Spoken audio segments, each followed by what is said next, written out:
Hello and welcome to the AVForums podcast for Wednesday the 3rd of February. And here with me on this edition is Assistant Editor Steve Withers. Deadline, a date or time before which something must be done. And News Editor Mark Hodgkinson. Bladder control. You don't miss it until it's gone. Okay, so are we starting a book for February? Because I think January was probably the worst month that I can remember for some of them legends, some of them celebrities, some of them just been around a long time, but we lost a lot of people in January, a lot of well-known celebrities in January. Yeah, we did. I think we should start a Deadpool on the podcast who we think is going to pop their clogs in the next couple of months. Nice to see you being sensitive there, Steve. It's I can always rely on you to be like that. But in all seriousness, let's hope that is the final nail in the coffin. Oh dear. Unfortunate choice of words. Was rather. No, it was a really bad month. I was genuinely shocked by Terry going yesterday. Yeah, I mean, it's amazing how well he was thought of by everybody. I mean, you look at the tributes, and I don't think anybody had anything bad to say about the guy. It appears to be that, although I never ever met the guy, it appears to be that he was really nice and easy to get along with and genuine. And nice to see those tributes coming in. And the guy raised a hell of a lot of money for children in need. Hundreds of millions of pounds. Yeah, I think he did a lot of that on the quiet as well. I mean, we did see him on TV, but he did a lot of behind-the-scenes work. They didn't really publicise. And in terms of a broadcaster, I think the current generation get anywhere close. I mean, I can't, apart from Chris Evans and Chris Moyles, and maybe a couple that I like Steve Wright that from Radio 1 days, but I'm really struggling to think of this generation of DJs and radio DJs. I can't think of anybody that stands out because they all seem to be carbon copies of each other, don't they? None of them seem to He straddled more than one generation, so he was popular, across all the age groups, wasn't he? I remember listening to him as in the morning when I was getting ready for school as a kid, and car journeys. In the car on the way to school, it was Terry Rogan's breakfast show on Radio 2. I remember thinking back then, Radio 2, that's for old people. And now, of course, I listen to Radio 2. But you said something interesting to me. I mean, he was only 7 years older than Bowie, yet you think of them as completely different generations. Yeah, it's weird. He was 77, Bowie was 69, so they're almost, I don't think that's, if someone was 7 years older than me or 8 years older than me, I wouldn't consider them to be of a similar generation to me, but they seem like completely different people. But he was a very embodiment of a genial host, wasn't he? He was someone who I'm not saying his comedy was always the best, but he was cracked the odd joke. He seemed like a very laid-back, easygoing, very friendly, nice guy, which is certainly the way that's been interpreted from comments people have made who actually didn't know him. You know how over the years, teaching you how to interview people, how difficult that can be, interviewing someone, especially people who are maybe not confident and maybe don't really know what they want to say, or maybe just being awkward. I mean, there was a couple of times where people were on his talk show and just being completely awkward with him and not answering the questions, but he seemed to have that ability. Yeah, I mean, he also made that transition as well from radio to television back when that was quite unusual still, I think. He started off in radio. I think he was one of the first DJs on Radio 1, going way back into the 60s, and obviously Radio 2. But then Wogan was primetime TV, three times a week, and blankety blank, of course, yeah. I mean, he was, as a fixture, for as long as I can remember, Terry Wogan's been a fixture in my life. And even after he retired, he was still doing a weekly radio show. He was still doing Children in Need. He was still doing everything right up to the end. And I think he's probably the only DJ from his generation that isn't currently in prison as well. So that's interesting. And I like the way in his will he said he wants his week to be buried separately with full honours. So that's good. The guy had, like you say, I mean, he had a sense of humour. Sometimes the jokes landed well, sometimes they were a bit naff, but it was always in a good spirit, wasn't it? And it's sad to see it. Sad to see a legend like that, a broadcasting legend like that go. Right, moving on. Current competitions, we got Rocky on Blu-ray. It's open to all members and it closes on the 15th of February. And we also have The Boys from Brazil on Blu-ray open to active members. And that ends on the 22nd of February, and we don't have any previous competition winners to announce. So let's move on to hardware news. SkyQ, we reported on this before Christmas. There was a bit of a soft launch. I think you actually went along to it, didn't you, Steve? I did, yes. Yeah. Last year. It seems like ages ago. Yeah, now. It seems like a long time ago. But anyway, they have now announced their pricing for the new SkyQ platform, which goes live this month. So there's that to discuss, and there's also the new Now TV box. But let's discuss SkyQ pricing first of all. We kind of thought it was going to be premium, and that kind of has ended up, especially if you don't take the broadband or movies or the full package and you're not an existing customer, you're having to shell out quite a bit of money. I think you'd have to be mad. If you weren't all in with Sky, at least with broadband and movies, you'd have to be pretty crazy not to take this deal at the minute. I think you could end up paying something like £102 per month as an existing customer.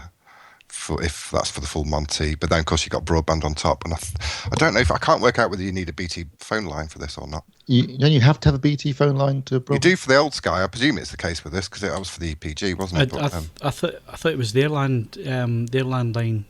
Maybe it is. I think you had to pay. It used to be a qualifying thing that you had to have a BT line, didn't you, for a Sky box? So yeah, it's going to. I don't know what Sky broadband costs, but it's. Do you have to have that in order to get the full service? You don't. They've not rolled it out to other ISPs yet, but the hardware becomes very expensive if you don't take the. Yeah, I think you end up paying full whack, so you get a subsidised price if you take their broadband, or if you subscribe to premium channels like a movie channel package or the sports package, you get a discounted price, which I still think is about £199. And £99 installation. £149. Is it £149? Is it? But if you don't have any broadband or the full package or whatever, I think you end up paying full whack, which is close to £500, I think. It's £300 for the Sky Q Silver box, and then £100 for the mini boxes if you want to in another room. Yeah, so it's a lot of money if you're it's an awful lot. Hell of an outlay. £149 a month for the full service. Is that including? So that's everything. It's 102. It's about £102.50 for the full package, TV package, plus your broadband on top, and it's £54 a month for existing customers. 42 if you're a new customer, and that's on the basic bundle. If you want the multi-room bundle, the silver bundle, and that's so if you're an existing customer, you still get charged £10 more than a new customer coming on. Yeah, £12 actually. It's things like that got you to leave, wasn't it, Phil? It was. I mean, the only thing was my box started to play up, and I said, "You're doing new boxes for new customers at £99. I'll have a box at £99." She said, "Can't do that. You got to pay full price." I said, "Oh well, I'll cancel." Yeah, that's one thing they're doing differently with this time. Your box, if it goes wrong, will be replaced. Well, you're renting the box. You're not actually purchasing the box. It's more like Virgin setup, which I think's better. So the question is, if you cancel your subscription, they take the boxes back. Well, it becomes useless because they'll just stop you using it, I guess.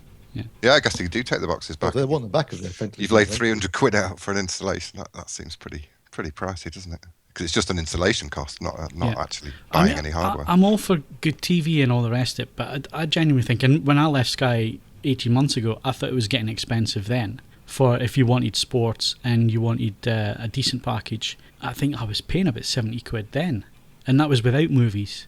It just seems to be getting more and more expensive to watch TV. I mean, that's £1,200 a year. Yeah, it's an awful lot of money. If you think you could just go Freeview and then a couple of streaming services on top and save yourself an absolute fortune, couldn't you? Really? Yeah, well, that's what I'm doing. And I actually, and somebody highlighted this in the thread for last week's podcast, but I'm actually getting back into buying discs again now.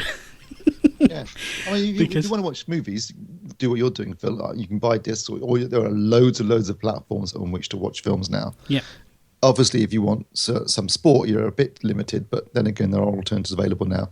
So basically, you're talking about the rest of the channels, which you can get through Now TV for, was it £5 a month? So I really don't understand that logic of anyone spending £100 a month on Sky, and then they'll bitch and moan about £140 a year on the BBC license. Yeah, well, I mean, I went to BT, so I was an existing BT customer in terms of my broadband, and I've gone from paying £35 a month for my broadband and phone package to now paying £55 a month, but I get extremely fast internet, Infinity 2. I get BT Sport for free, and I paid £10 for the HD service. I think it's £10, and it's something like £5 for Discovery and National Geographic and all those channels in HD, as well as the Freeview channels for £55. So you get super fast broadband and that, and my landline and everything. If you wanted to, you could also, presumably, I don't know how much it would be on top of that, but you could go for the Ultra HD service as well. I mean, obviously you haven't because you're not that big a sports fan. I could go for that package. I hadn't even considered that, Steve, to be honest. But yeah, I could go for that package if I wanted to, and I think it's an extra £5 to £10. So it'd be a bit of a shell out. You'd really have to want that service, I think. But even still, I consider £55 a month to be quite expensive. But then I'm getting everything in there that I think if you bought it separately, it'd be far far more Well, I expensive. mean, if you're just getting a broadband connection from anyone, you'd be paying, what, 20, 30 quid anyway? Exactly, yeah. So I'm getting 78 down and 20 up on my internet. And like I say, I got a BT box for free, a TV box. I get all my Freeview through that. It's a recorder as well, so you can set series link and all that kind of thing through it. And I get the HD premium channels, which come through the internet, obviously, because you got to have fast internet for them to work. But you get that all delivered via the internet. And like I say, it's only 55. So paying 100 for the Sky system, yes, I know. If you want multi-room, I think it starts to make a little bit more sense there, doesn't it, Mark? Because you get the mini boxes and they... You do, but you got to shell out extra for those. So it's also tiered in terms of what you're able to stream. So you get more on the silver bundle. For example, you can record 4 and watch a 5th, watch on 2 tablets and the TV at the same time. Whereas reduced to just 1 extra screen with the standard package. So it's not just the hardware that's more limited on the standard. I mean, package. there's been a EPG redesign and that kind of thing, and the menus look a bit slicker than they used to be. I mean, I think it used to infuriate me with my boxes how slow it would grind. And it would start and that was really long grind. overdue, wasn't it? Yeah. That upgrade. Yeah, so I mean, that looks nice and all the rest. It's just the pricing, and the pricing's not going to go down. No. So, I also think it's a bit of a hard sell for the less tech-savvy people. I mean, the concept of Sky Plus is easy enough, isn't it? But then you start adding all these options. I think you could confuse some people for sure. Oh, I love the old Peter Kay line. He's telling his granny she should be getting Sky Plus. And she's like, well, why do I need it? And he says, well, you can pause the TV, you can pause live TV, and you can go and make a cup on that. And she says, yeah, but what about everybody else?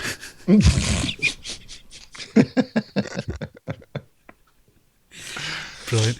Anyway, so that's the Sky Q. I just by our conversation, I think any of the three of us will be partaking in that. But if you are, and you see the benefits to it, and we've missed any of the benefits out that you think should be discussed, then you can add them into the conversation underneath this podcast in the podcast forum over at avforums.com.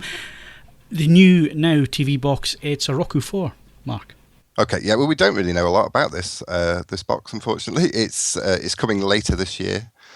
We know that the Now TV offering is going to sit inside the new Sky Q system as well, so that'll be available through that. It is a Roku 4, as you say. The original Now TV box that I reviewed was based on a Roku 1. The revision was based on a Roku 3. We know from Roku that it's Ultra HD capable. That's something we didn't mention with the Sky Q thing. Of course, that's the only way that we're going to get to see their Ultra HD offerings is through that box.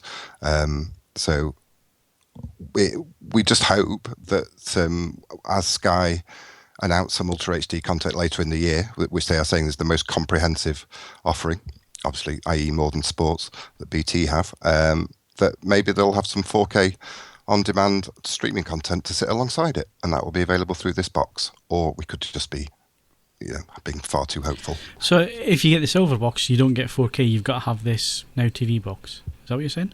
No. What I'm saying, if you want Sky's Ultra HD service, the broadcasting service later in the year, then you have to have the Sky Q silver box. So there'll be no way of accessing it through a standard Sky box, obviously. But what I'm saying is, I'm hoping that they will have. Obviously, they will have Ultra HD content, and I'm hoping they'll make that as part of the Now TV service, much like Netflix and Amazon have. Right. Just wanted to clarify that because it sounded like you needed the For a Now second, box. I thought that's what you meant. Yeah. No, yeah, sorry. Just wanted to clarify that. Okay. Now TV, it's good value for money at the moment, or it appears to be quite good value for money at the moment. But again, prices are just going to go up, aren't they? Because Netflix, they're not going to hang around at $8.99, I think, which is the full price you have to pay if you want Ultra HD content at the moment, and 4 devices. We can see those prices start to go up in the next year, can't we? Yeah, I think so. It's $11.99 in the US, and I think Europe-wide pricing is around either £6 or £9 if you want the Ultra HD. I can see it creeping up to close to 10, maybe another 50p before the end of the year. We'll go on it. I mean, I still get good value out of that. I get less value out of Now TV, although I do pay the subscription. But that's just a personal thing, really, I guess. I think I get the most value of all the subscription services I currently have out of Now TV, because I find I'm watching, at the moment, for example, they just started showing Agent Carter Season 2, so I'm watching that. Walking Dead's back quite soon, and obviously in April we're going to have Game of Thrones. So I'm finding I'm using that more and more, and although the picture quality isn't quite as good as 720p still at the moment, isn't it, as opposed to 1080 for me, I think that's everyone. Yeah, no, it's 720p for everybody on Now TV, as opposed to at least 1080p on Amazon and Netflix. But I find it's a really good value service actually, and I can imagine if they did add something like an Ultra HD service via Now TV, that would be a good time or excuse for them to put the prices up, because at the current prices it actually is pretty good value. And also, I don't know, I remember the original Now TV box was heavily subsidised, wasn't it, Mike? It was £9.99. £9.99 with an HDMI cable. Yeah, with an and HDMI batteries. What about the second one? Was that equally as subsidised? Yeah, that was cheap as well. It's 15 quid, I think, or something. So it could just be a really cheap way to get hold of Roku 4 as well. Yeah, but of course it's cut down on the services. You won't get Netflix, etc., Amazon, all the rest of it. You get the catch-up players. Presumably then, with the Roku does that do Now TV? Yeah. So you could end up with a Roku 4 when it finally gets released in this country. That would allow you to also do things like Now TV via that instead. Yeah. Oh yeah. Yeah. So that would be an interesting option. Yeah. I got rid of Now TV because I could never keep up with HBO stuff, and a lot of the HBO stuff I haven't even seen season 1, and they're on season 4 and 5 and stuff. So that wasn't as big a value to me than it was to go to the BT service, which had more channels that I'll do watch, like Discovery and Nat Geo and Nat Geo Wild and that kind of thing. So I found it more value to go to BT, but I can see the value in Now TV if you keep up to date with everything. Or alternatively, every now and then they'll suddenly put all the available. Like for example, I hadn't seen the last 2 seasons of Boardwalk Empire, and they had access to all of the seasons on Now TV for a few weeks. So you had to be in there and be really quick and just watch your way through the whole lot while it was still available. Then it disappears again for a bit, and then it comes back again for a bit and disappears again for a bit. But if you're on your toes and you're up to date, you can really dip in and out and catch up on stuff quite conveniently. Yeah, I think that is a definite point. Things don't hang around on Now TV very long, do they? Yeah, that starts to make sense when I look at the weekly returns and I'm looking at where you actually are during the week. It's starting to make sense now. I get value out of it when Game of Thrones is on, and that's about it, really. Well, I haven't seen any Game of Thrones. It's just something that's completely passed me by, but I was in Asda last week, and they had the 1 to 4 season Blu-ray box set at £40, which was like £10 a season. That's good. So I thought, well, now's the time to do it. If I don't do it now, I won't get into it. So I have bought it. It's still in its cellophane wrapper. I haven't had a chance yet, but it is compulsive. Once you pop, you can't stop. Well, you see that I know that that's the case, so I'm gonna have to do it in a week or a few weeks where I know on a holiday. Basically, yeah, where I know I'm not gonna have other distractions in the way.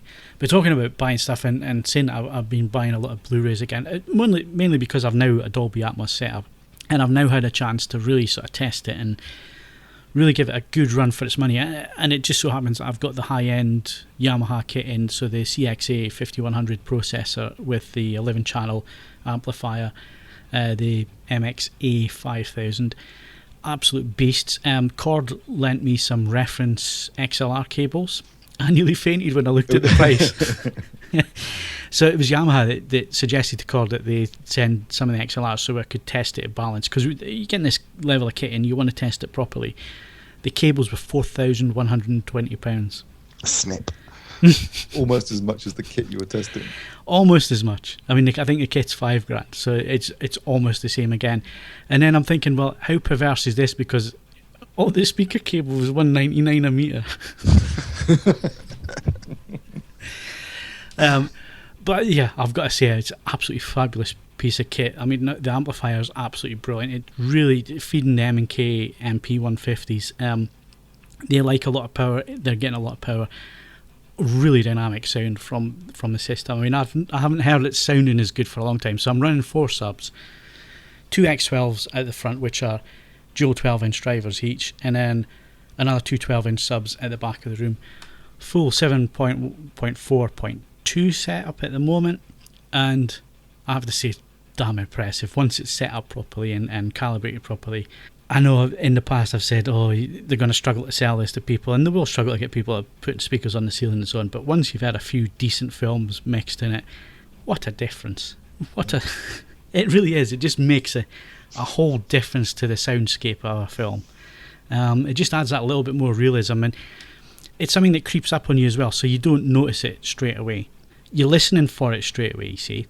So you're listening for effects and all the rest, and you're wondering if that speaker's working or that one's not, unless you're watching something like Gravity, where deliberately wherever the camera goes, the sound follows the camera. So that is one film where a lot of steering, a lot of dialogue placement in the surround backs and above you and all the rest of it.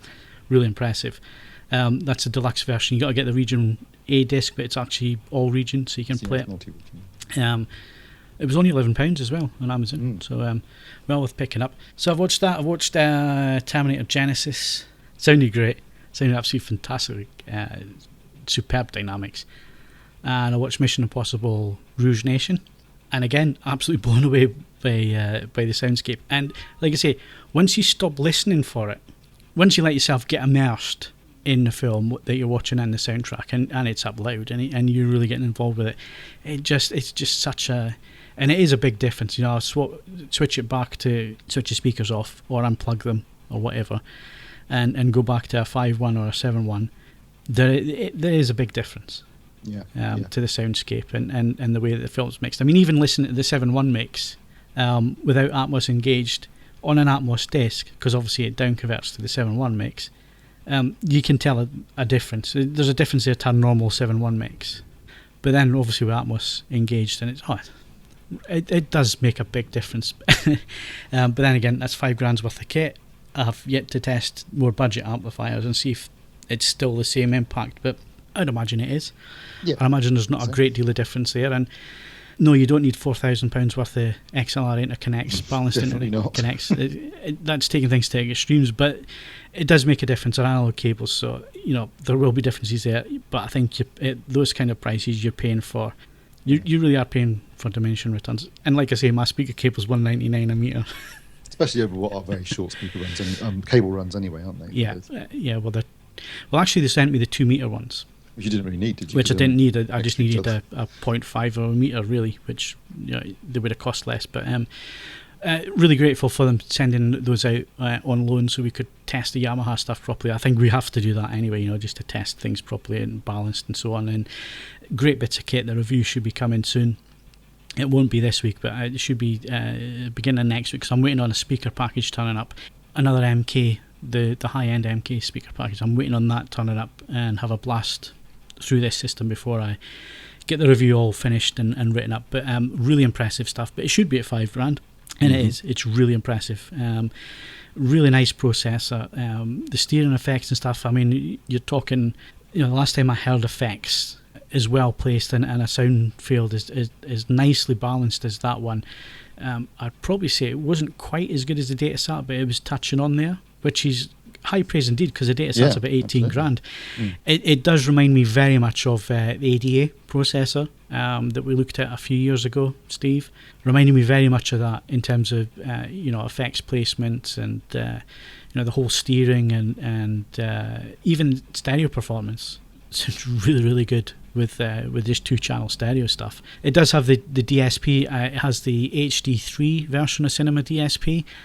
So I think off the top of my head, there's about 33 different programs that you can run DSP-wise. So all the different holes in all the different countries and sci-fi and spectacle and all that kind of thing. I mean, stuff that's been on Yamaha amplifiers for about 20 odd years now, or 25 years now. I mean, when I first got my first ever Yamaha amplifier, it had Hall A in Vienna, and it's spectacle, isn't it? Spectacle and sci-fi and all the rest of it. So, and another thing, 25 years ago, that presence speakers. Yeah, front presence speakers. They've been pioneering height presence speakers for 3 decades now. Yeah.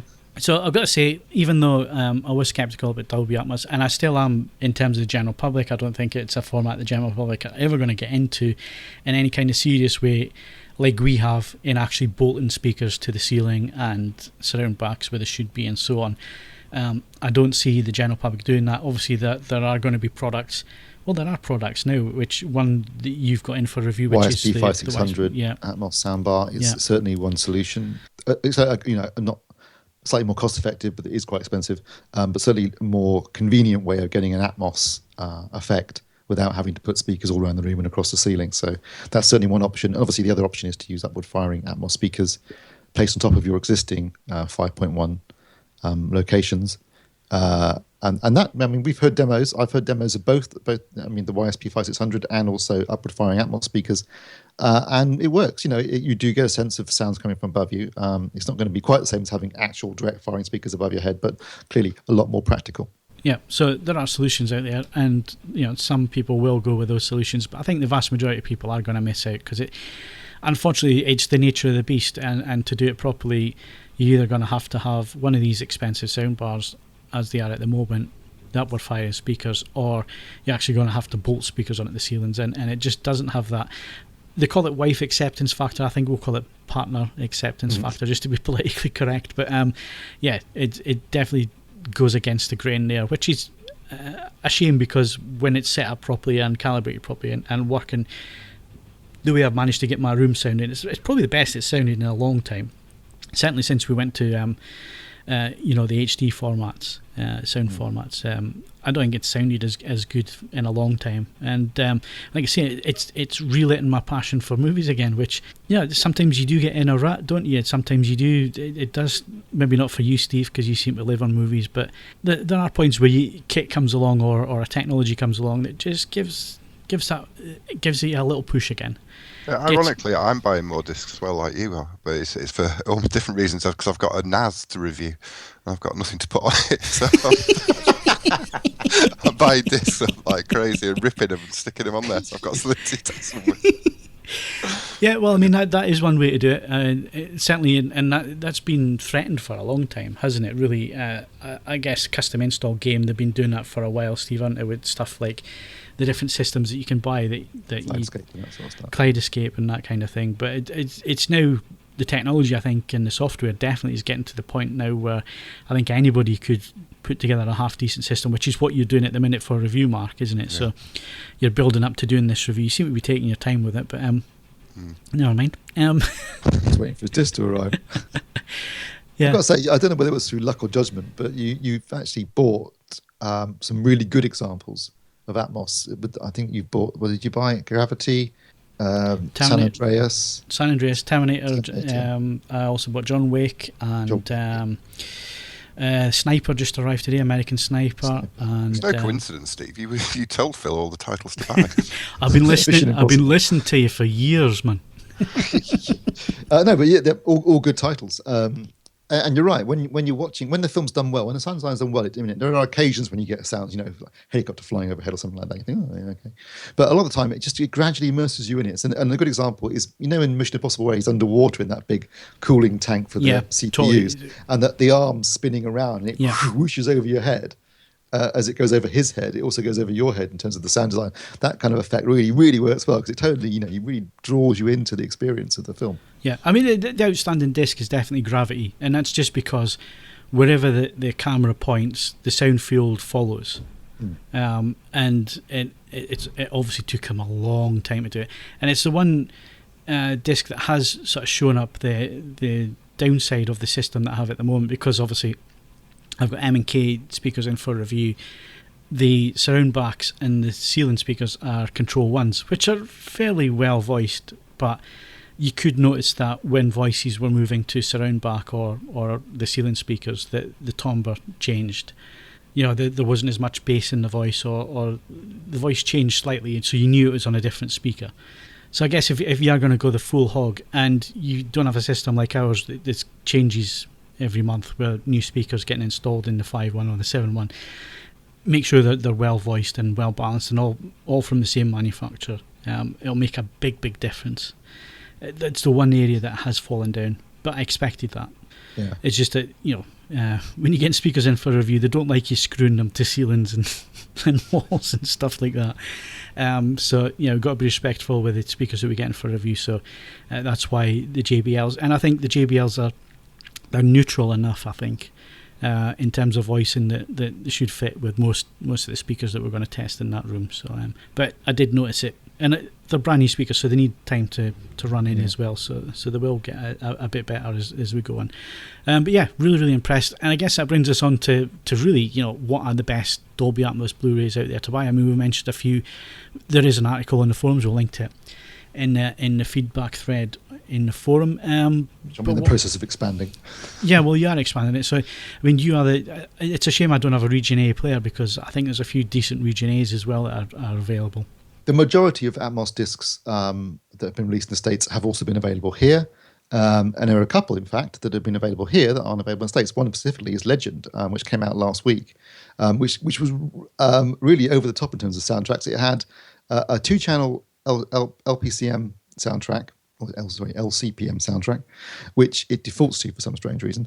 It also has a 5.1 DTS HD Master Audio soundtrack, a 7.1 DTS HD Master Audio soundtrack, and a Dolby Atmos soundtrack, which obviously you can listen to the Dolby True HD track in 5.1 or 7.1, or you can go for the full Atmos 5.1.2, 5.1.4, 7.1.2, 7.1.4. That's quite a lot of soundtracks for a film that has a relatively subdued soundtrack anyway. It's predominantly dominated by dialogue. It's not a film you immediately think of that needs a whole load of different soundtracks. But anyway, that's available in the UK now. As far as I'm aware, it's not available in the States yet. But the majority are available in both locations, with the exception of the recent Sony releases of Bram Stoker's Dracula, Leon, and The Fifth Element, which were released only in the States so far. And that's a shame, because particularly in the case of Bram Stoker's Dracula, which was always a very dynamic, very active and immersive and imaginative sound design anyway from the very beginning, that sounds absolutely fantastic in Atmos, because there isn't a second where there's not something going on in that soundtrack. It's really good. But otherwise... Apart from Keanu's English accent. yeah, it comes... Unfortunate casting. But in terms of stuff, I mean, I heard 2 this weekend that I would highly recommend. One was Everest, which has a cracking Atmos soundtrack. Funnily enough, I've gone and bought that, Steve. Obviously, it's about an ascent of Everest, and it's good because the soundtrack builds with the film. So you have all these these subtle sounds of the wind blowing, that sort of stuff. But as they climb the mountain, so that it increases. And obviously, when the storm hits, it's just all hands to the pumps. As every channel's blasting and the subs are going, and it's fantastic. Whilst also maintaining clarity in terms of dialogue. So that's fantastic. And Sicario has a beautiful disc all round. Lovely picture. Roger Deakins' cinematography is absolutely stunning on the disc, and it's got a really good Atmos soundtrack too, which again, it's quite subtle in its immersion initially, and then it has certain scenes where like gunshots, and the dynamic range is huge, so the gunshots really hit. But there's a gunfight in a series of tunnels towards the end where you really feel like you're down those tunnels with the sounds echoing around you, gunshots echoing around you, sand seeping through the cracks in the wood the wood above, which has made the tunnel, is seeping through above you, and you can hear it coming down above the characters. Really good, really puts you right in there with them, and adds to the tension of the piece. So that's a great one.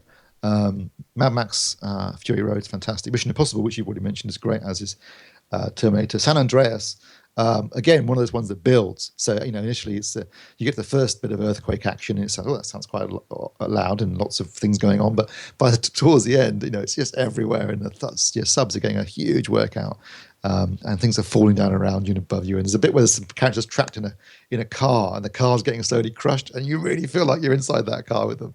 So that's really good too. There's lots of, like I said, we've got a pretty comprehensive list now. We've reviewed just about every Atmos, US/UK Atmos soundtrack that's been released so far. And a lot of them, there are a few that are disappointing. Certainly Minions, for example, I swear there was almost no sounds coming from above you. It was very much just a 7.1 mix. And similar things with, say, Teenage Mutant Ninja Turtles, again, very unimaginative in terms of use of overheads. But John Wick's really good. And again, in an interesting way that they use the additional overhead channels to add, like there's a scene where there's a gunfight in a nightclub, and obviously the sounds are coming from this music coming from above you, because that's where it would be in the nightclub. And that kind of works really well in creating a sense of environment. So there's some great tracks out there and some ones that aren't so great, but we've reviewed most of them. So if you just go through the reviews, you'll find out. Yeah. So there's not only Atmos, although it seems to be that Atmos it's definitely steamrolling ahead, and there's more and more films coming out every week now that seem to have Dolby Atmos soundtracks. I mean, a lot of those discs that I bought, I didn't realise were Atmos discs. No. I think I bought 3 of them, and all 3 of them had Atmos soundtracks, which I wasn't expecting. when I placed the order for them. So yeah, it is surprising how quickly the material is becoming available in more and more films every week, like we say, and even TV programs like Sherlock, which came out in Blu-ray a couple of weeks ago, and it's got an Atmos soundtrack as well. I listened to that at the weekend as well, and again, I think Sherlock's always had quite an amped up sound design anyway, but they really use it effectively because, and I don't want to give anything away here because it's slightly plot related, but there are sounds and sound effects in it that are giving you clues to what happens later in it. And watching it a second time, it was much more apparent, but it's very clever the way that they do use the sound design to give you subtle oral clues to what's actually going on that maybe you don't realise and won't realise fully until the end of the piece. But that was a really impressive sound design, actually. I really enjoyed that. And, for a TV series, it had a cinema screening, which was simultaneous with the BBC One broadcast. And, fantastic design there. Really, Game of Thrones may have been the first to do it, but I think Sherlock's the best so far that I've heard from a TV series. Yeah, unfortunately, that 1 to 4 box set I bought, it's not the Atmos ones. No. In fact, 3 and 4 aren't currently available with Atmos, although they are planning to re-release them. Yeah. The good news is the UK release of Season 5 is Atmos, but it doesn't look like it's the case in the States. So again, we're getting Atmos here that we're not getting in America, so that's good news. Okay. For us, at least.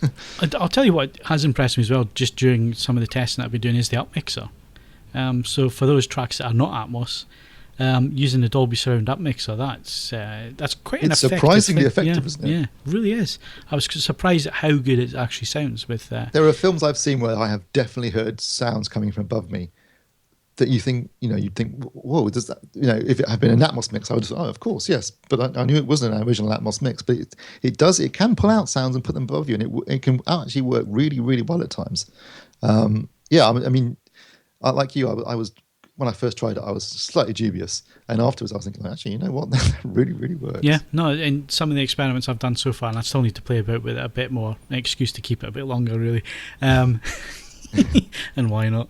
I'm going to play a few more tracks, but it is really quite effective using that. So, talking about Yamaha, they announced last week as well that they're going to update the 1050, the 2050, the 3050, and this processor that I have to DTS:X and HDR, so HDMI 2.0A. And I believe that the soundbar will get the DTS:X it will. update, but not the HDR one. No.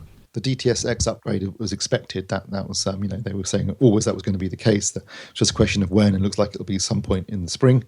No exact date yet. But what is interesting is the HDR upgrade because, there's been a lot of conflicting information from manufacturers about what they can and can't do with HDMI 2.0. And it looks as though in this particular case, for example, Yamaha have deliberately put in a chipset that they knew they could, put in an HDMI board that they knew they were going to be able to add in HDMI 2.0A. In other words, they could pass the metadata for HDR. And that's what they've done with the receivers and the processor that you've got. Unfortunately, it's a different HDMI board on the YSP5600, so they can't do it on that. But it's not really the end of the world because, as we know from the two we've seen so far, the two players that we've seen so far, they have dual HDMI output, so you can pass audio to the soundbar and picture directly to your TV or projector. Yeah, which is good for those with legacy AVRs that won't handle pass through with HDR content. Yes, the fact which is most of them. Yeah, which is most of them. Yeah, totally. So at least you have a solution here. You just send HDMI audio to the AVR and the HDMI video to your projector or your TV or whatever, and and it's an effective way of doing it. That was a solution for 3D, wasn't it, back in the day? Exactly. Yeah. And it worked pretty well then. So yeah, it's nice to see that thinking ahead and thinking about those things. So Denon are releasing DTS:X upgrades for their existing receiver, the X7200, and some of the ones that were launched earlier or later in 2015 as well. Yeah, they've already released the DTS:X upgrade for the X7200, both of the A and WA. W and WA versions. The original W version was the one without the HDCP 2.2, HDMI 2.0A HDMI outputs, or inputs and outputs rather. You can get that one upgraded to the X7200 WA by, it's a small fee. I think you pay like 150 quid, and they change the boards for you, send it in, and they send it back. So unfortunately, unlike Yamaha, where it's a firmware update, this is a physical board change. But what they've added is, now, as of the 28th of January, they've added DTSX to both that receiver and also the Marantz AV8802A processor. So those are as far as I'm aware, the first two products to get the actual DTSX upgrade. And I was lucky enough to get a beta firmware version towards the end of last year, which I tested out. This is basically the same as the one that's been released as of last week. And I do have currently only two DTSX soundtracks available, which is Ex Machina and American Ultra. There is one more coming out quite soon. I think in a couple of weeks' time. It's Crimson Peak, the Guillermo del Toro movie. That's going to have a DTSX soundtrack as well.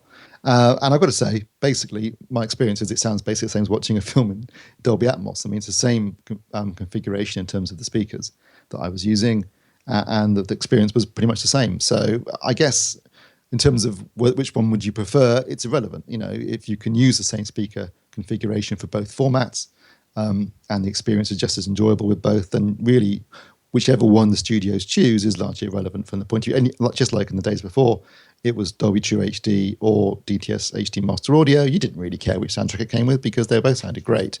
And you could use the same speaker configuration. It's going to be the same situation with the new immersive audio formats. The question just really is whether studios go more for Atmos, which they appear to be up until now at least, or whether they'll go for DTSX. Sony are certainly on their UHD Blu-rays are using Atmos along with Dolby Vision. Only studio so far that I've seen using DTSX has been Lionsgate, who are always quite keen to use new formats anyway. But there were some DTSX demos that we saw using with 20th Century Fox movies, so maybe Fox are interested in using DTSX possibly. But it looks like at the moment, as you said earlier, Phil, that Atmos has certainly got the upper hand in terms of number of discs available. Yeah, but you know, if it comes out DTSX is the same as Atmos, which you're suggesting there, then like you say, I mean, it shouldn't really matter as long as the disc has one or the other going forward. And with obviously UHD Blu-ray as well, you would expect that immersive formats should be on there. It shouldn't be a case of them not having it. You would think that they're going to take the time if they're doing an HDR regrade of the film for the disc release. And like we discussed last week, a lot of them are going to be finished at 2K, so are the studios going to go back and rescan at 4K for the 4K disc release? Are they going to put immersive audio on there? With it being a premium format, I'm expecting them to spend the money, so the quality of the content on the discs is outstanding, which is what you would expect from a top-of-the-line product. Yeah, up until now, as far as I'm aware, the studios haven't really said much about the audio side of UHD Blu-ray. It's been, there's been an assumption that they'll be using more immersive audio soundtracks. Sony certainly have said that they'll be using Dolby Atmos, and Warner's have mentioned Dolby Atmos in relation to films they've already released, like Mad Max Fury Road, with a Dolby Atmos soundtrack. But yeah, I'd certainly like to see, that being the standard. If you're buying an Ultra HD Blu-ray, you've got the superior picture quality, you've got HDR, you've got wider color space, etc. So you want the best possible sound quality, and if there is an immersive soundtrack available, or they're going to remix it, because certainly for some of the Sony ones, things like Spider-Man was released at cinema with an Atmos soundtrack, but Salt, for example, that's going to be an Atmos remix because it wasn't originally released with an Atmos soundtrack. So it'd be interesting to see what they do. But I'd expect it's going to be a premium service, premium picture and sound, and that's the end of it. And if it means they're having to remix, well, if they're regrading, they can remix at the same time, can't they? Well, clearly Sony, again, have been doing that already, because those, the Fifth Element and Leon and Bram Stoker's Dracula that we mentioned earlier, I mean, I'm assuming that those remixes exist because they've been done with anticipation of a UHD Blu-ray release at some point in the future. Yeah. You just wish that Sony Electronics were as ahead of the game as the studio seems to be. You're right, because studios using Dolby Vision, Dolby Atmos, there's no Sony receivers to support Dolby Atmos, and their TVs don't support Dolby Vision. So and the projectors don't. And their projectors, yes. Don't support it either. So. And there's no UHD Blu-ray player either, so nice one, Sony. Who is it you're going to go and see tomorrow? Well, I think that'll be a question for them tomorrow. And unfortunately, we won't have the answer on this week's podcast. It'll be next week's podcast, so you'll have to tune in for that. There will be an article and a video before next week's podcast, though. So if you want to know what Sony's products are, stay tuned to the homepage. Right, so that's immersive audio out of the way. Coming next, movie reviews.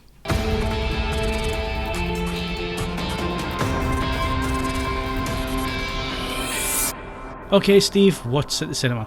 The cinema this weekend, we had The 33, the story of the Chilean miners trapped underground, which I haven't seen, but somebody made a comment on the forums about it. Looked like the scene from Zoolander when he goes back to join his brother and his father to work down a mine with Antonio Banderas and these good-looking guys all covered in coal dust, which made me laugh a bit.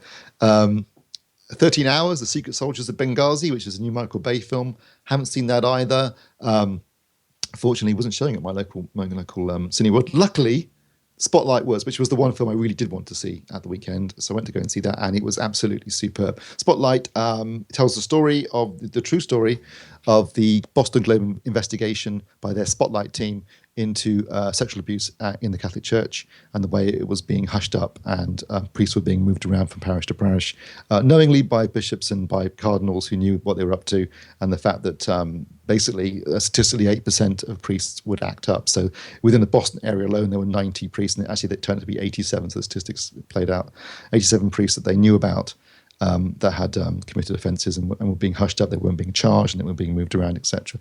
And it stars a great cast. It's got Michael Keaton heading up the cast, but Mark Ruffalo is also in there, as is Rachel McAdams.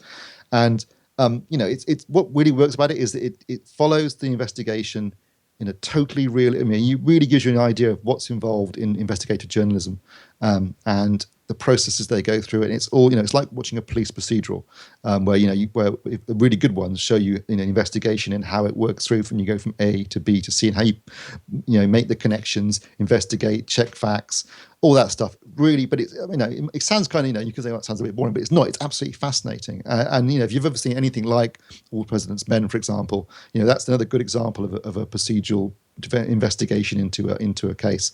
In that case, obviously Watergate. In this case, child sex abuse.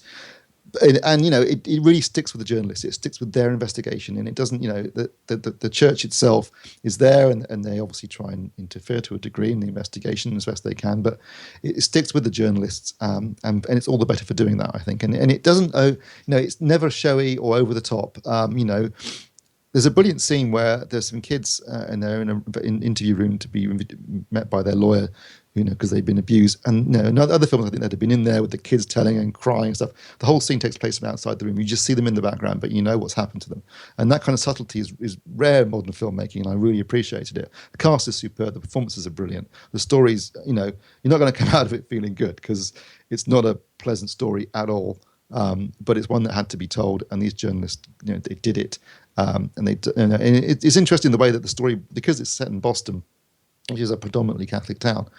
The new editor comes in, played by Liev Schreiber, and he's a Jewish guy who'd been previously working in Florida. So he comes in with like an outsider's perspective, and he immediately tells, I want you to look at this particular case, because he senses something's not right.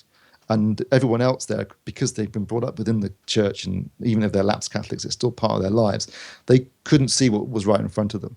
And I think that's quite an interesting aspect too. It was a fantastic film, and it just won the Screen Actors Guild Award for best cast, and quite deservedly so. That everyone in it is really good, and I recommend it highly. As does Sharuna, who gave it 9 out of 10. I would agree with that score. Okay, cool. So moving on to this week, I'm looking at the two films released, and they're both remakes. Mm-hmm. Oh my God. Yeah. Okay, let's start with Point Break. I love Point Break. The original. So do Break. I. I think it's fantastic. It's up there with Bad Boys and other films from that period that are just, I think that it was best portrayed in Hot Fuzz, just what that film means. Yeah, absolutely. They nail it, don't they? Really, in Hot Fuzz. In fact, they nail both those films in Hot Fuzz. And so I really like Point Break. I think you've got Keanu Reeves. Not the greatest actor in the world, but he's playing. But he's playing a surfer. And you got he's sadly passed now, but you've got what's his name? What's his name? Patrick Swayze. Patrick Swayze, thank you. You've got Patrick Swayze playing the cool surfer dude, and then also Gary Busey, who's also really good. Yeah, he's as the older FBI agent, and I really enjoy that film. It's directed by Catherine Bigelow, who can really direct action well, and it doesn't need to be remade. No, if you want to watch Point Break, go and watch Point Break. It's one of those films as well that even though it was made when it was made, it hasn't aged the film in any way. I mean, it's it doesn't feel dated when you watch it. You know, it's aged well for what it is, and it's a cult film. So why would you go and remake it? No, because nothing you can do is going to enhance it because they got it right the first time. I mean, there are examples of remakes I can think of where it wasn't a particularly good film to start with, so you can make it better. But Point Break's a great film. It's fun, it's funny, it's exciting, it's action-packed, it's got a great cast, and it doesn't need to be remade. And unfortunately, just Hollywood's so bereft of ideas, I don't seem to know what else to do other than to remake stuff. The other example this week is, I suppose you could say it's not exactly a remake because it's a film adaptation of a TV series, half-hour comedy series, and it's got, I have to say, an absolutely spectacular cast. I mean, if you were going to cast these characters, I couldn't imagine better people playing them. But it looks awful in the trailers. And this is Dad's Army, with Toby Jones as Captain Mannering, Bill Nighy as Sergeant, what was his name? Sergeant, not Pike. I don't know, because I'll admit now that I had no interest in the original series. It was never something that it was the same as The Last of the Summer Wine. It's kind of that kind of thing where... No, I don't think it's that bad. Yeah, I don't know. It's just, I always avoided it. It didn't really appeal to me. And it seems strange that they're releasing this film adaptation now. I mean, this is something you would have thought they would have done about 20 years ago. Yeah, I mean, Dad's Army, when did it start in this? In the 1970s, was it late 60s, 70s, yeah. When World War II was still relatively fresh in people's minds. I mean, it was, had only been 20 years before. Yeah, it was still a generational thing, wasn't it? So, and they were poking fun. It was poking fun at the Home Guard and that kind of stuff. But to do it now, so distant. I mean, you could say, well, now is a good time to do it because you're removed enough from the events that it's not going to be assaulting to anyone. But it just feels like someone sat down and thought, you know what we should do? We should remake Dad's Army with so and so and so. I mean, I bet you they put together the cast list first and then they wrote a screenplay. Because you couldn't imagine a better cast film in terms of people playing the roles that they're playing. But it's never easy to take a half-hour episodic sitcom and turn it into an hour and a half movie. This reminds me very much of them trying to reboot the Carry On films back in the 90s. Remember that? Yeah. That was tragic, wasn't it? It was. It really was. I mean, there's Julian Clary, and I'm trying to remember who else was in there. Carry On Columbus? Carry On Columbus, yeah. Dreadful. Absolutely awful. I mean, I could be wrong here, of course, because I remember going to see I saw the trailer for Paddington and thought that looks terrible. And actually, Paddington was really good. Yeah, so it might just be a duff trailer, but I haven't read any good reviews of it so far for Dad's Army. So, yeah, I'm not quite sure who it's aimed at, really. I mean, are the young generation going to give monkeys? I suspect not. And the people that are familiar with Dad's Army will probably like the TV series and won't want to see it turned into a film with a completely different cast. It seems like and the cinemas are not going to make much money because everybody will be using their OAP passes to get in, won't they? Remember it. Yeah, it was a strange decision. But, but like you say, I mean, let's hold judgment until we've actually somebody. Who is it you're sending? I don't know yet. Okay. It's going to be drawing some straws on it because whichever one gets whatever this week, it's crap, isn't it? Really? Yeah, it's a shame. Who would be a cinema reviewer? It's like a Hobson's choice, isn't it? Dad's Army or Point Break? Which one do you want? Neither. Quickly moving on because we are running out of time. Blu-ray roundup. We got The Walk, Sicario and the Maze Runner, Scorch Trials. Reviews of 2 of those are up on the homepage this week, so go and have a look at those. The Walk. You reviewed the cinema version, didn't you, Steve? I did a cinema review. I'm going to knock up a Blu-ray review when I get a chance. It's, as I probably mentioned when I did the cinema review, obviously it's about Philippe Petit, who literally walked between the 2 towers of the World Trade Center on a tightrope with no support or anything, just literally out there on his own. It's a film that's, although shot with 2D cameras and converted in post-production, most of it is obviously CG, particularly obviously the towers. And the 3D worked very effectively for me in an IMAX screen where it just filled your whole field of view and gave you a sense of vertigo. It works quite well at home for me too on a pretty big screen. Whether this is going to work on a small TV screen, I don't know so much. I think it'll probably lose some of its impact. And this really is a film where, if you want to know about the story of Philippe Petit, probably better off watching Man on Wire. Well, I was just going to say, would you recommend the documentary over getting the film? Absolutely. Yeah. The documentary is superb and is the preferable way of learning about this. If you're familiar with it already, and maybe you've already seen the documentary, you might want to watch The Walk as an experience, as a cinematic experience. But again, it needs to be seen on a really big screen to get that effect. So it's debatable it's going to translate that well to a TV screen, a smaller TV screen particularly. And all you're left with then really is Joseph Gordon-Levitt doing an hello wet French accent throughout the film.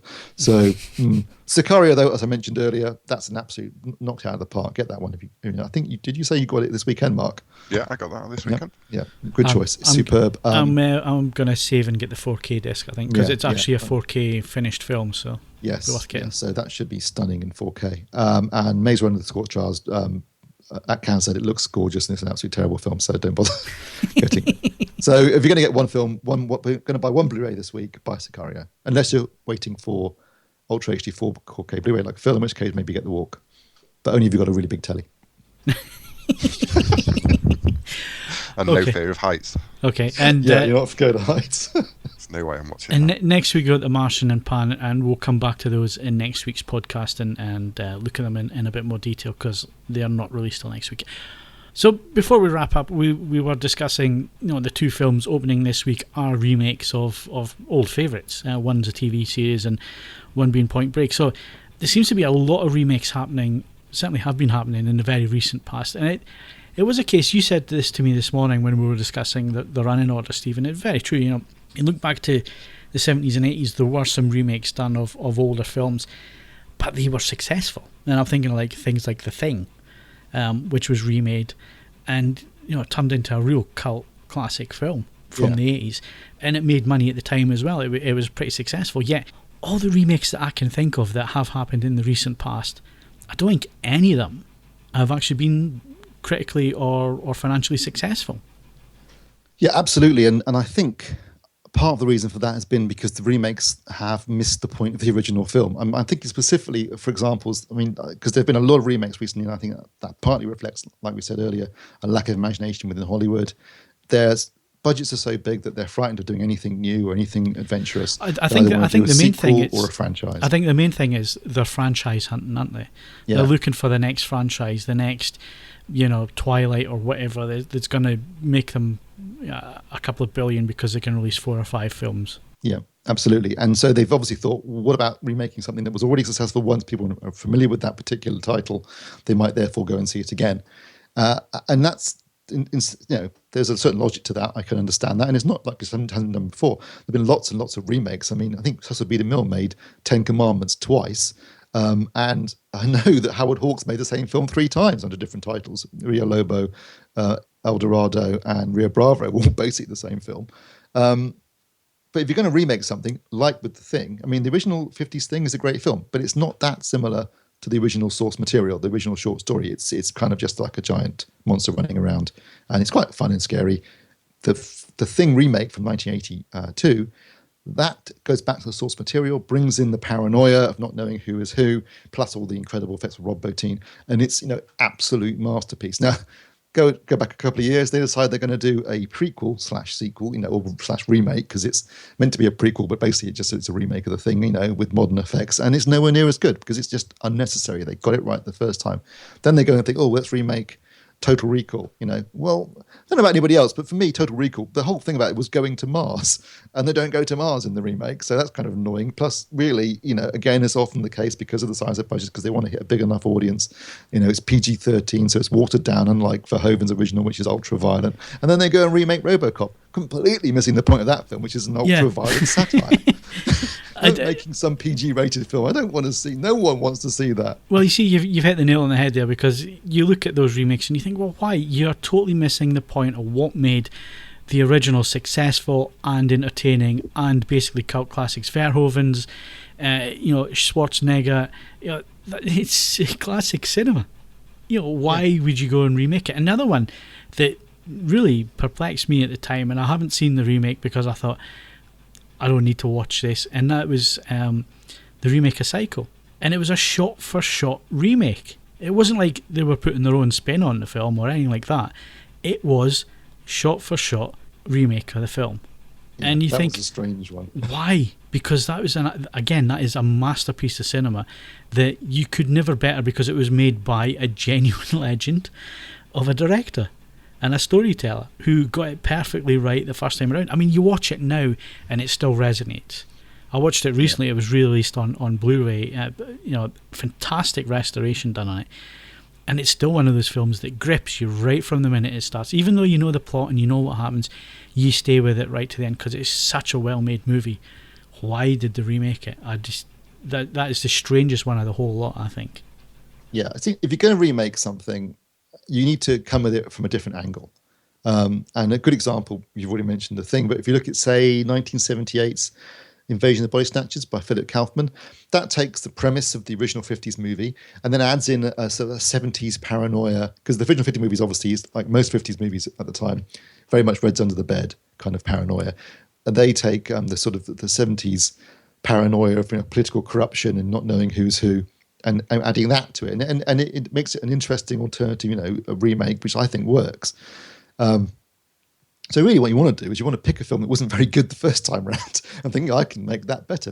What they shouldn't be doing is what they seem to be doing, which is picking great films that were done right the first time and then suddenly deciding, I think we can do it again. Because, it just, they were done I think like Point Break. They got it right the first time. It doesn't need to be remade. Yeah, I think a lot of it is a false economy built on the effects industry as well. It's, we've got the technology to do this properly now. Well, actually, it doesn't need to be done. I mean, you wouldn't want to see Jaws with a CG shark. No, exactly. That would be... Part of the charm is that you don't see it till the third act. And it is a big rubber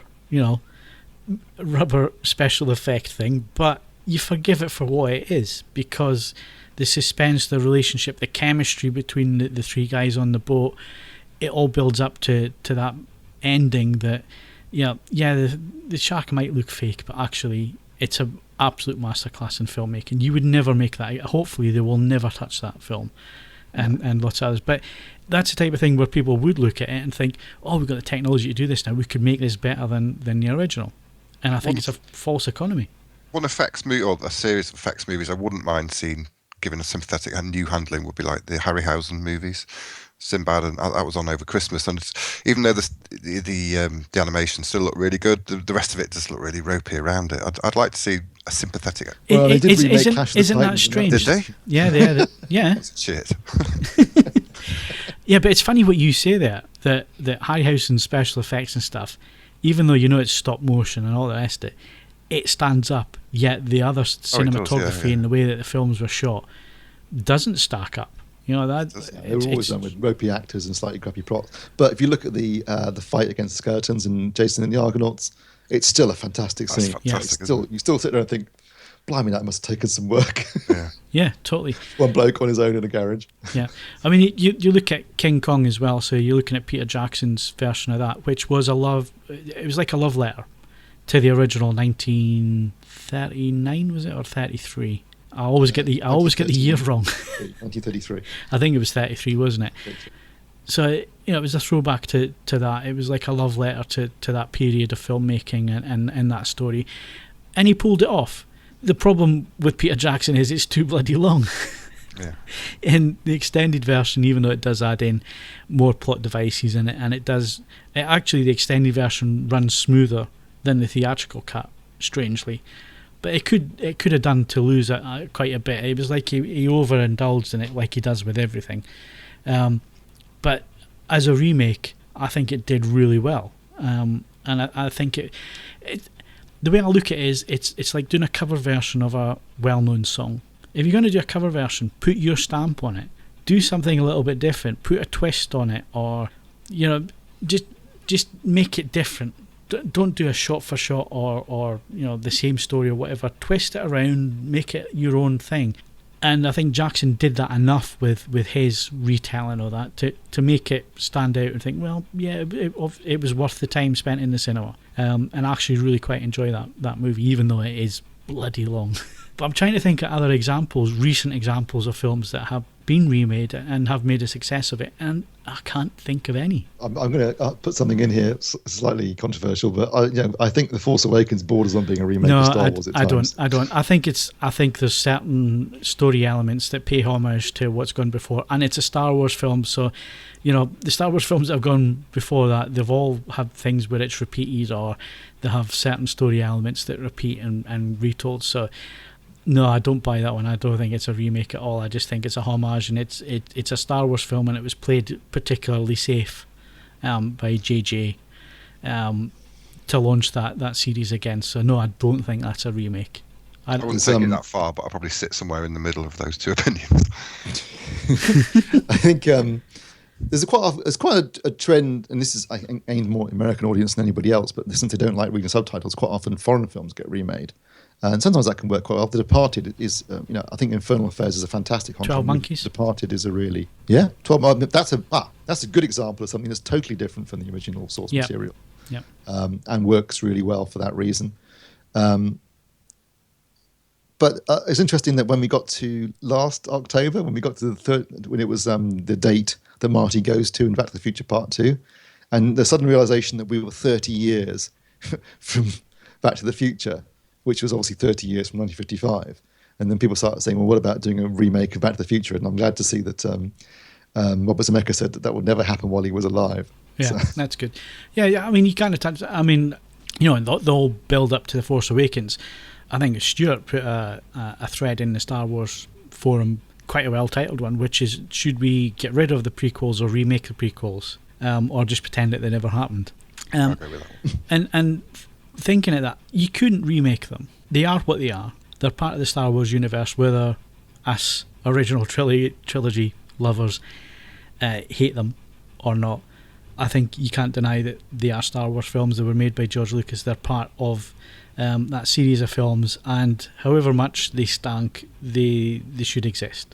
I don't think you could remake them. I don't think you should. No, I don't think you should. No doubt they would. Disney will in about 15 years' time when they've run out of ideas, but not for now. I guess that these days, people, in order to avoid the remake stigma, now it's all reboots, isn't it? It's like, we're going to reboot something, so you end up with Star Trek being rebooted. Well, they did try it with Planet of the Apes, didn't work out so well there. But that's kind of the new trend, I think, is rebooting, reimagining. Hang on, I think you have to rewind there. The Planet of the Apes stuff, you're not talking about the two recent ones, you're talking about Tim Burton's version.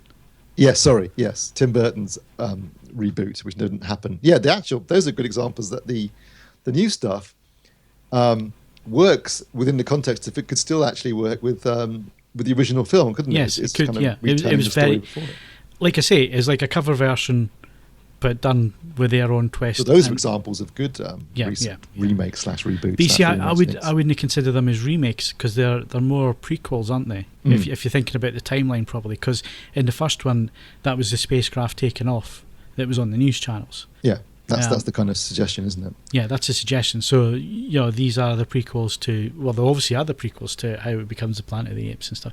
But they were really well done films. But I wouldn't consider them as remakes, though. It's more of a reboot of the franchise with the prequels, isn't it? Yeah.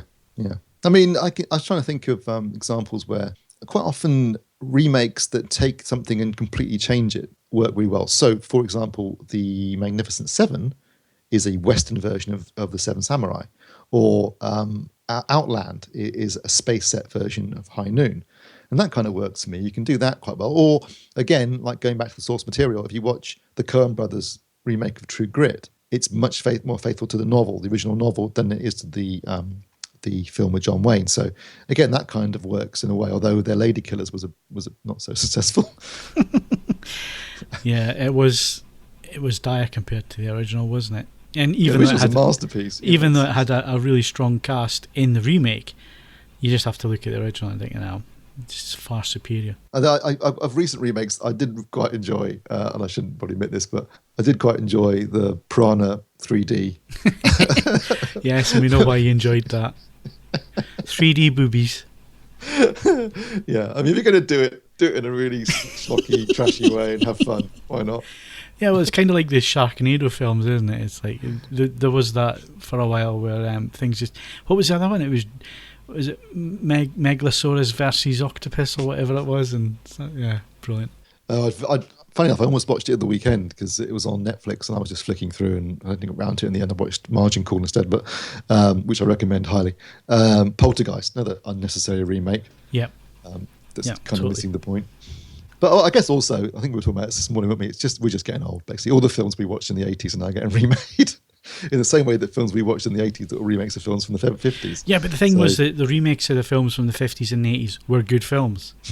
On the whole. On the whole. I'm trying to think of any really bad ones, and I don't think there is any. And there was far more originality in the 80s and early 90s in terms of new franchises. So you had Back to the Future came on the scene, didn't it? Star Wars was 70s, early 80s. What else did we have in the 80s that sort of kick things off? Terminator franchise, and then you had James Cameron with Aliens, another franchise that was successful.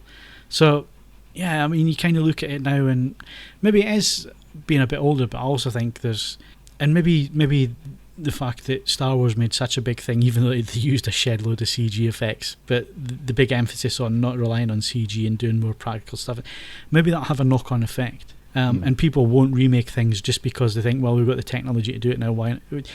Let's think, have you got a decent script for a start before we think about remaking stuff, rather than the technology? Or unfortunately, I think rarely these days does a Hollywood project start with a decent script, does it? It tends to go the other way around, and there's some other reason for it existing, and then it's like, we better write a script then.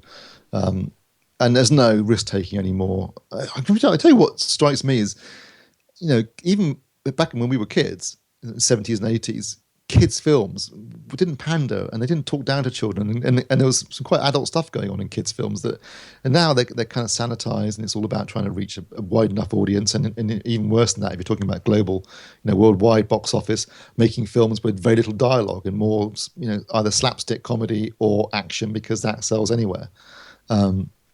It's a real. I just think we're unfortunately entering a period now where I think we've said this many times before, the good stuff's happening elsewhere on TV, streaming services, wherever, but it's not happening at the multiplexes. Yeah, it's a shame that. It really is. But on that bombshell, that is all we've got time for this week. Thank you again for listening to the podcast. My thanks to Steve Withers. Well, you're in management now. If everybody loved you, you'd be doing something wrong. And Mark Hodgkinson. You got an honest-to-God exclusive. Don't forget, you can follow us on Twitter and Facebook, bookmark AVForums for latest reviews, news and video, and of course, if you leave us a 5-star ratings on iTunes, we will read your name out on next week's podcast. That is a promise. We were going to do it this week, and then Ed disappeared and Steve forgot. Yeah. It's officially your fault now, Steve. That was the real reason. Last week. Yeah, he was, wasn't he? Yeah. Okay. Anyway, I'm Phil Hinton. Thanks very much for listening, and we'll see you again next Wednesday.